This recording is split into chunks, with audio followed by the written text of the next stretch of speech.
নমস্কাৰ বন্ধু বান্ধৱীসকল এছএছএ কন্টেক্সচুৱেল আৰু ষ্টেট পুল শিক্ষকসকলৰ নিয়মীয়াকৰণৰ কাৰণে ইতিমধ্যে এডভাৰটাইজমেন্ট প্ৰকাশ পাইছে যদি এজন এছএছএ কন্টেক্সচুৱেলৰ শিক্ষকে বা ষ্টেট পুলৰ শিক্ষকে আজি তাৰিখত ৰেগুলাৰ হয় তেতিয়া হলে তেখেতৰ দৰমহা কিমান হ'ব আজিৰ ভিডিঅটোৰ জৰিয়তে এই কথাখিনি কবৰ কাৰণে চেষ্টা কৰিম অৰ্থাৎ ৰেগুলাৰ ফাৰ্ষ্ট মাহৰ স্যালাৰি তেখেতে কিমান ড্ৰ কৰিবৰ কাৰণে সক্ষম হ'ব এনপিএছত কাট খাই এই কথাটো কবৰ কাৰণে চেষ্টা কৰিম আজি ভিডিঅটোৰ জৰিয়তে প্ৰথমতে এমই স্কুলৰ এজন শিক্ষক এমই স্কুলত সকলো শিক্ষকে গ্ৰেজুৱেট স্কেল পায় আৰু আৰ্টছ আৰু সায়েন্স সকলোৱে সমান দৰমহা পাবৰ কাৰণে বৰ্তমান সক্ষম হয় অৰ্থাৎ এমই স্কুলৰ এজন শিক্ষকে গ্ৰেজুৱেট স্কেল পায় অৰ্থাৎ 8700 টকাৰ গ্ৰেড পে পাবৰ কাৰণে সক্ষম হয় আৰু তেওঁ কিমান টকা ফাৰ্ষ্ট মাহৰ স্যালাৰি পাবৰ কাৰণে সক্ষম হ'ব ভিডিঅটো যদি কবৰ কাৰণে চেষ্টা কৰিম আপুনি ভিডিঅটো যিমান পাৰে সিমান আগলৈকে ফৰৱাৰ্ড কৰিব বুলি আশা কৰিলো সদাৰ সাৰ্ভেদসকল আপাৰ প্ৰাইমাৰী স্কুলৰ এজন শিক্ষকৰ অৰ্থাৎ এছএছএ কন্টেক্সচুৱেল বা ষ্টেট পুলৰ শিক্ষকৰ যেতিয়া নতুনকৈ তেখেতে ৰেগুলাৰ হ'ব প্ৰথম মাহত তেখেতৰ দৰমহা কেনেকুৱা হ'ব এতিয়া ডিটেইলছ জানোৱা হওক ইতিমধ্যে এডভাৰটাইজমেন্টত এই কথাটো উল্লেখ কৰা হৈছে পে বেন হ'ব 14000 ৰ পৰা 70000 আৰু আমি জানো দৰমহাটো পে বেণ্ডৰ ওপৰত ভিত্তি কৰিয়ে যেহেতু উলিওৱা হয় গতিকে আপাৰ প্ৰাইমাৰী স্কুলৰ সকলো শিক্ষকৰে যেহেতু গ্ৰেজুৱেট স্কেল থাকে গতিকে 8700 টকা গ্ৰেড পে হিচাপত আমাৰ এজন শিক্ষকে কিমান টকা দৰমহা পাব সেই কথাটো ক্যালকুলেট কৰিব লাগিলে প্ৰথমতে আমি জানিব লাগিব আমাৰ বেসিক পেটো কিমান হ'ব আমাৰ যেটো বেসিক পে যেটো আমাৰ পে বেণ্ডৰ যেটো 14000 টকা থাকে তাৰ লগত গ্ৰেড পেটো যোগ কৰিলে তাক আমি কি বুলি কও বেসিক পে বুলি কও আৰু আমাৰ ৰেগুলাৰ যি সকল শিক্ষক হ'ব আপাৰ প্ৰাইমাৰী স্কুলৰ তেখেতৰ বেসিক পেটো হ'ব গৈ 22000 টকা এতিয়া যদি তেখেতৰ বেসিক পেটো 22000 টকা হয় 22000 টকা হলে তেখেতৰ গ্ৰছ স্যালাৰি কিমান হ'ব সেই কথাটো উলিয়াবৰ কাৰণে এতিয়া চেষ্টা কৰিম তেখেতৰ গ্ৰছ স্যালাৰি উলিওৱাৰ এটা সিস্টেম আছে এই সিস্টেমত আমি এটো ক্যালকুলেশন কৰি আপোনালোকেও নিজাববীয়াকৈ চাব পাৰিব এতিয়া চাও গ্ৰছ স্যালাৰি উলিওৱাৰ ক্যালকুলেশনটো হল আমাৰ যেটো বেসিক পে থাকে বেসিক পেৰ ওপৰত এটা ডিএ পায় ডিএ মানে হৈছে মৰগিয়া বানস যাক আমি ডিয়াৰনেস এলাউন্স বুলিও কও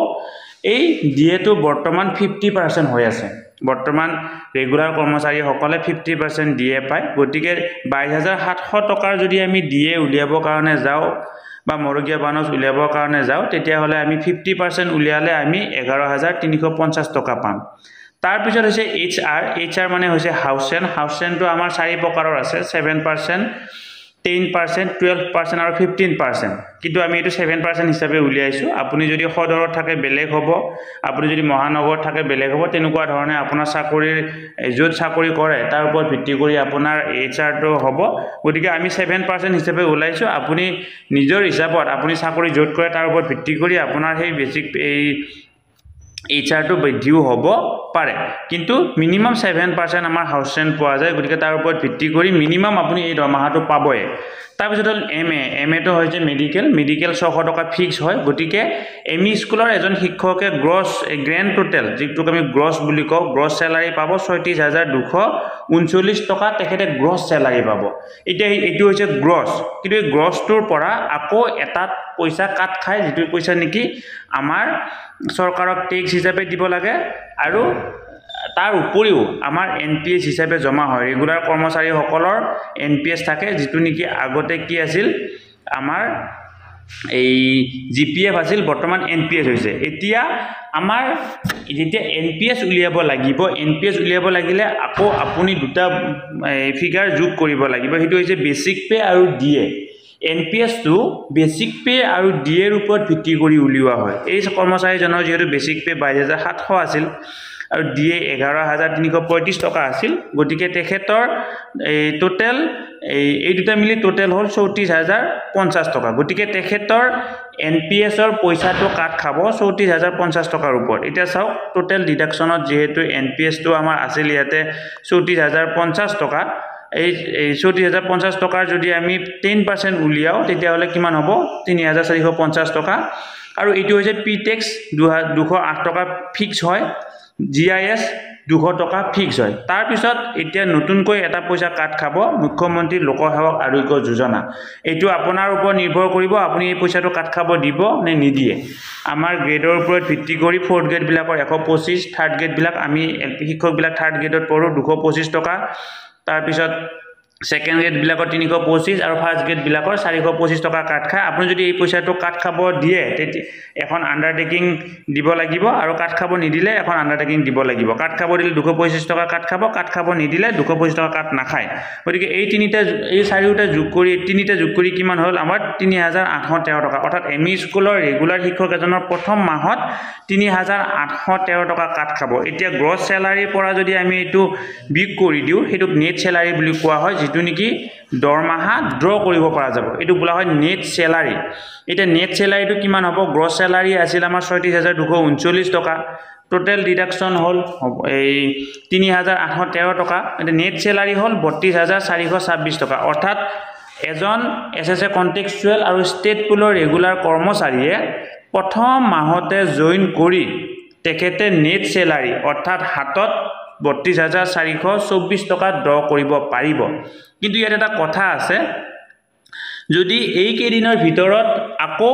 আমাৰ ডিএ বৃদ্ধি হয় ডিএ খসৰাসৰ সেপ্টেম্বৰ মাহ আগষ্ট মাহৰ পিছত আকৌ এবাৰ ডিএ বৃদ্ধি হয় বছৰত যেহেতু ডিএ দুবাৰ বৃদ্ধি হয় বৰ্তমান 50% হৈ আছে ডিএ আকৌ এবাৰ বৃদ্ধি হোৱাৰ সম্ভাৱনা আছে জুলাই মাহৰ পিছত আকৌ এবাৰ ডিএ বৃদ্ধি হয় যদি ডিএ টো বৃদ্ধি হয় তেতিয়া দৰমাহা ইয়াতকৈ আৰু অকমান বৃদ্ধি হ'ব গতিকে শ্ৰদ্ধা ছাৰ-বাইদেউসকল এজন এমই স্কুলৰ ৰেগুলাৰ কৰ্মচাৰী তেখেত ষ্টেট পুলো হ'ব পাৰে এসএসএ কনটেক্সচুৱেলো হ'ব পাৰে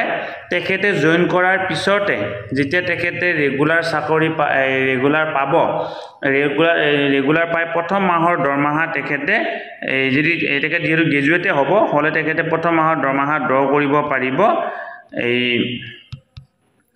কৰিব পাৰিব তেখেতে নেট স্যালাৰি ড্ৰ কৰিব পাৰিব মই তোমাক আপোনালোকক দেখুৱাব গৈ 32426 টকা গতিকে সৰা ছাৰ-বাইদেউসকল মই ভিডিওটো যদি এইখিনি কথা আপোনালোকক ক'বৰ কাৰণে চেষ্টা কৰিলো ক্যালকুলেশনটো কৰবাৰ আৰু কিবা কাৰণত ভুল হ'ব পাৰে আপোনালোকৰ যদি কৰবাত ভুল হৈছে অনুগ্ৰহ কৰি ভুলখিনি দেখুৱাই দিব আৰু আপোনালোকে যদি ভিডিওটোৰ জৰিয়তে উপকৃত হোৱা বুলি ভাবিছে আৰু ভিডিওটো চাই ভাল পাইছে অনুগ্ৰহ কৰি ভিডিওটো আগলৈকে ফৰৱাৰ্ড কৰিব যাতে বাকি ছাৰ-বাইদেউসকলৰ কথাখিনি গম পাবৰ কাৰণে সক্ষম হয় এতিয়া ইয়াৰ পিছত আপোনালোকৰ স্যালাৰি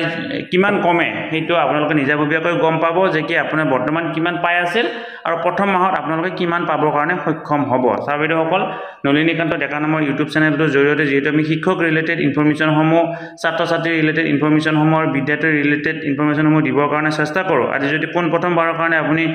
এই ভিডিওটো চাইছে অনুগ্ৰহ কৰি চেনেলটো সাবস্ক্ৰাইব কৰিব আৰু লগৰ শিক্ষক বন্ধু-বান্ধৱীসকলকো চেনেলটো সাবস্ক্ৰাইব কৰিবৰ কাৰণে অনুপ্ৰাণিত কৰিব ধন্যবাদ মুভিং টুৱাৰ্ডছ ডিজিটেল ইউটিউব চেনেলটোৰ জৰিয়তে আমি বিভিন্ন ধৰণৰ চাকৰিৰ খবৰ বিভিন্ন ধৰণৰ এডভাৰটাইজমেন্ট বিভিন্ন ধৰণৰ ইউটিউব ৰিলেটেড ভিডিও প্ৰস্তুত কৰিবৰ কাৰণে চেষ্টা কৰোঁ আপোনালোকে যদি আজি প্ৰথমবাৰৰ কাৰণে এই ইউটিউব চেনেলটো চাইছে অনুগ্ৰহ কৰি চেনেলটো সাবস্ক্ৰাইব কৰিব আৰু ওচৰতে থকা বেল আইকনটো প্ৰেছ কৰি অল নটিফিকেশন কৰি থৈ দিব